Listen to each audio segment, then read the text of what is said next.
মধ্যপ্রাচ্যে উত্তেজনা ক্রমেই বৃদ্ধি পাচ্ছে। ফিলিস্তিনে ইসরায়েলের সহিংসতার পর তাদের নজর এখন ইরানের দিকে।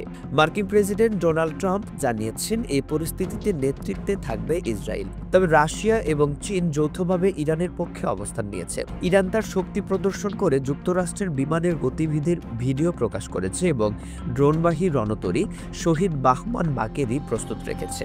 ইরান ইতিমধ্যে হাজার হাজার মিসাইল প্রস্তুত রেখেছে এবং তাদের নৌবাহিনী এখন আগের মতো নয়, বরং একটি সুপার পাওয়ারে পরিণত হয়েছে।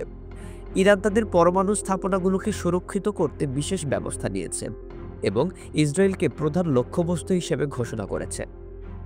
ইরানের সর্বোচ্চ নেতা খামেনি যে কোনো সময় হামলার জন্য আদেশ দিতে পারেন। ইসরায়েলের প্রধানমন্ত্রী বেনিয়ামিন নেতানিয়াহু বলেছেন, ইরানকে পরমাণু কর্মসূচি পরিত্যাগ করতে হবে, কিংবা তারা পরমাণু অস্ত্রের হুমকির মুখে থাকবে। তিনি ইরানকে লিবিয়ার মডেল অনুসরণ করার পরামর্শ দিয়েছেন, যেখানে গাদ্দাফি 2003 সালে পরমাণু কর্মসূচি বন্ধ করেছিলেন। তবে ইরান এই মডেল অনুসরণ করবে না, কারণ তাদের জন্য পরমাণু শক্তি হল নিরাপত্তার গুরুত্বপূর্ণ উপাদান। মার্কিন জনগণের মধ্যে একটি বড় অংশ এই সামরিক উত্তেজনার বিরুদ্ধে অবস্থান নিয়েছে। তারা মনে করেন, যদি যুদ্ধ শুরু হয় তা শুধু আমেরিকার জীবন ও অর্থনীতির জন্য ধ্বংসাত্মক হবে না, বরং পশ্চিম এশিয়ার উপরও বিপর্যয়ের ছায়া ফেলবে। ট্রাম্প প্রশাসন কূটনৈতিক সমাধান খুঁজছে, তবে তাদের শর্তগুলো ইরানের জন্য কঠিন হতে পারে।